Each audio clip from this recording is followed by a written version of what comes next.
Hello and welcome to today's Wisdom Wednesday. I'm Dr. Susanna Alter. And I'm Dr. Ben. And we're both naturopathic doctors who empower individuals in reversing disease and healing themselves through whole food, plant-based nutrition and mind-body medicine. We also support people in finding peace in their lives. And we do that through our weekly Peace on Earth calls, where we talk about things like minds, thought, consciousness, and the brain-body connection. And that's kind of also the things that we talk about here in Wisdom Wednesday. And today's topic is the topic of hate and haters and feeling hate, both like, feeling hatred towards someone or something out there, and also receiving hate and feeling like you're being hated, and dancing and dissolving and transcending these things that, we're human beings, we're susceptible to, no doubt about it. But of course, we can also become more immune to this experience, and do so by understanding what hate is and disengaging from that and rewiring in a way that allows us to be free. Yeah. And actually it was easy to come up with today's topic because we woke up this morning, we checked our Instagram account, our Alter Health Instagram account, and and I guess our account was targeted as a for a funny joke, because last Monday, if you remember our very last episode, we had an episode about farting and gas, and we created some funny reels on Instagram to try to get people over to the podcast episode about farting. And someone in the carnivore diet community found this reel and pretty much just put it on a big screen for all the carnivores to come and laugh at. Some big carnivore influencer.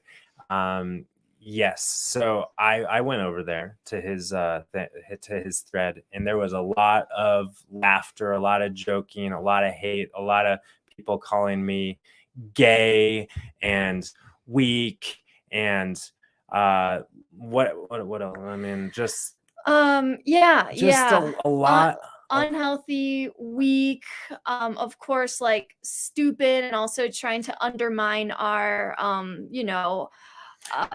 qualifications and education, and attacking us personally. Of course, we're not going to go too deep into the drama, even though it'd be fun to, because drama can be fun. But just the irony is, of course, that carnivore diets, keto diets, have zero long-term scientific studies, research backing up what they're claiming. So nevertheless, we were both kind of bombarded with hate this morning. They even came over to our own accounts. They were commenting on this carnivore influencer's account, of course, but they even came over to our account to let us know what they thought about us. And of course, we live in a world, and it's very evident for those of us who spend more time on social media, that a lot of people type out their thoughts, type out what they're thinking, and shoot it into the internet world, social media world, without really any connection with the consequences of doing that. So people are just shooting shit around, and that's really what it is. It's like just shooting shit around. So we have to be immune to that. We have to be better than that. We have to allow that shit to just, bounce off of us. If we choose to play the game in life, in the world. And of course, whether or not we are engaging on social media, it's not like social media and the internet is the only place that hate lives and hatred lives and these feelings live.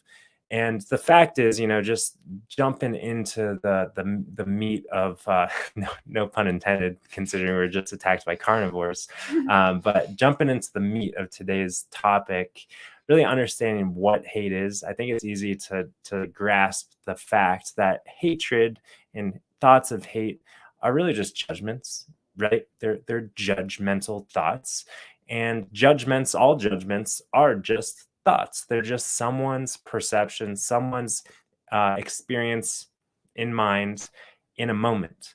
And someone might have a more judgmental state of mind one moment and not the next. And then, of course, some people in that judgmental state of mind spew out something, maybe in real world, or maybe on the internet, or maybe inside, or maybe outside.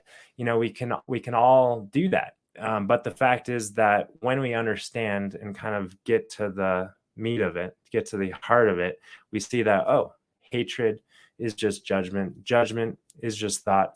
Thought is just formless energy. We don't need to allow that formless energy to dominate us, and we don't need to assign any meaning to that formless energy. We can just kind of let it go. And that's not to say that we let it go without any emotional experience. We feel what we feel. But then on the other side of that is clarity. We don't have to drag ourselves through that feeling longer than we choose to. Right.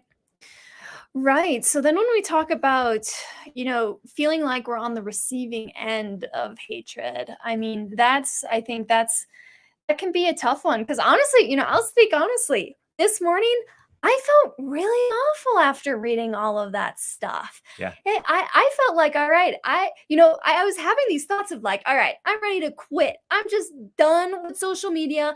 I'm done with trying to teach anyone anything. I just kind of want to crawl into a little cave and just like not say anything. That's kind of my knee-jerk response is like, okay, I'm gonna go seclude myself and not say anything so that no one can like hate me for anything. But come on, we can't live like that, right? Well, and if you curl up in the cave and withdraw from society, that doesn't mean that you're immune from feeling hate. Right. Because hate doesn't live outside. Hate doesn't live outside. Hate is living inside of us, and you are still susceptible to the self-hatred, self-judgmental things like, oh, I should be in better. Oh, like, I should be doing this, and really, I think obviously it helps to orient ourselves towards our inherent self-worth, which I hear a lot of people talking about. Really, the root cause of so much distress is this lack of understanding and appreciating our inherent self-worth, feeling unworthy. Of course, if you're feeling inherently self-worthy, then any kind of criticism, any sort of quote unquote hatred, it doesn't stick to us because we know it's not true. So really resonating, connecting, and anchoring into what is true is the antidote to all the hatred things that might be flying our way. Because the fact is that we all are, despite our viewpoints, despite what we're doing, despite what we're thinking, despite what we're saying, despite how we're saying it, we all are inherently worthy of life, of love, of peace, and we don't need to take anything out there seriously.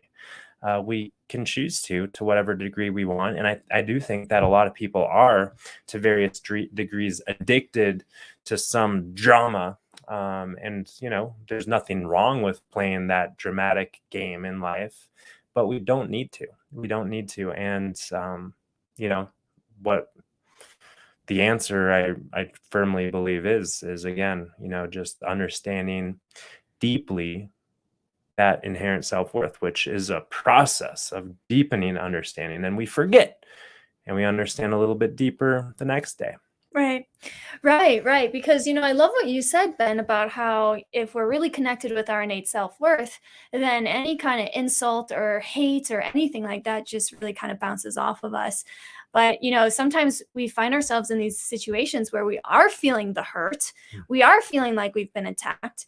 And it's interesting because this morning, my experience was that, I was in that hurt and upset. And there was part of me that was like, oh, Susanna, like, you shouldn't feel this way. Like, you should have thicker skin. You should this, you should that. And if we approach it from that point of view, we start judging ourselves then for having felt the way that we felt in response to perceiving the hate, then we're kind of then pointing the criticism and hate and judgment to ourselves then. And we're kind of just like building upon the issue. Yeah, it's like, oh, all that hate. I feel hated. I hate myself for allowing myself to feel hated because of all that hate. And then yeah, it's a big hate soup. And Right. but yeah, again, just dismantling and unraveling. And separating ourselves, our true selves, from the thinking mind, that busy mind that's generating all of these judgments about ourselves and about others.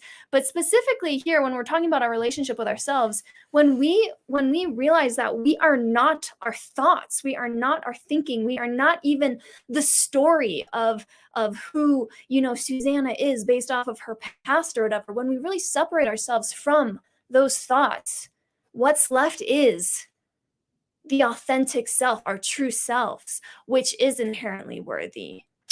100%. And I know we wanted to keep this short and sweet, which we certainly will, but I also think that you're just touching on such an important, huge topic of just identifying the power and what comes from identifying with our true nature versus identifying with what we are doing or the roles that we might play moment to moment. It's like, yeah, we're, Suzanne and I are whole food, plant-based eaters.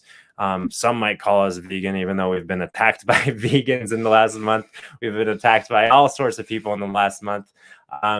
But we don't identify as that. I am not vegan. I am not whole food plant-based. I am not this. I am not that.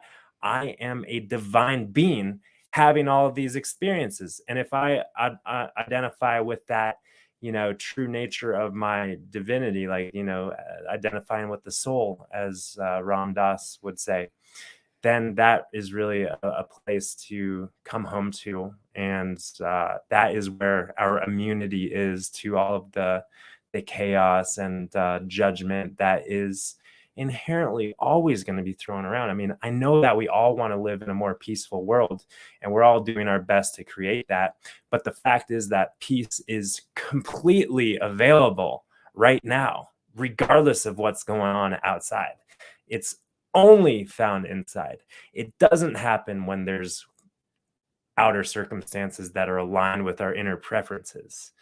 Peace is about resonating, connecting with our true nature, the soul of the essence that is our soul. Yeah, and let's face it, when are we ever going to have a circumstance where everything outside of ourselves is aligning with our personal preferences? I mean, I just chuckle. I think it's so funny because it's like, doesn't matter whether we go out and say, oh, we think you should eat plant-based. Oh, we think you should eat keto. Oh, we think you should eat carnivore. Oh, we think you should eat intuitively. Oh, we think you should eat the Mediterranean diet. It really doesn't matter what we say. Oh, you have a banana. We think bananas are good. Oh, yes, we think this is bad. It doesn't matter. There's always going to be someone out there who has a different opinion, and their ego is going to get so worked up about, well, you're wrong and I'm right, and I need to fight you on this. Like, there's always going to be something. And quite honestly, sometimes that something and that person is me. That sometimes that state of mind is my state of mind. We're all susceptible to that. We're all human beings. And our true nature is not that. Our true nature is our soul. So I think that's a good place to wrap up. I know we wanted to just remind people of our Peace on Earth calls that happen weekly, where we explore these kind of topics: mind, thought, consciousness, orienting more towards our innate peace, and also just the connection between our brain and body, creating more physiologic health through psychological peace and understanding. And if you'd like to learn more, you can go to alter.health/peace on earth. Also, our locals community, alterhealth.locals.com. Yeah, alterhealth.locals.com is a place where Dr. Susanna puts out a weekly meal guide you can receive for just supporting us at just $11 a month. So if you're into the whole food plant-based thing and want some continued inspiration and support in that arena, that's a good low-cost entry point to receive some. All right, everyone. We'll see you next week for another Wisdom Wednesday. Until then, we hope you have a beautiful week. All right. Peace and love. Bye for now.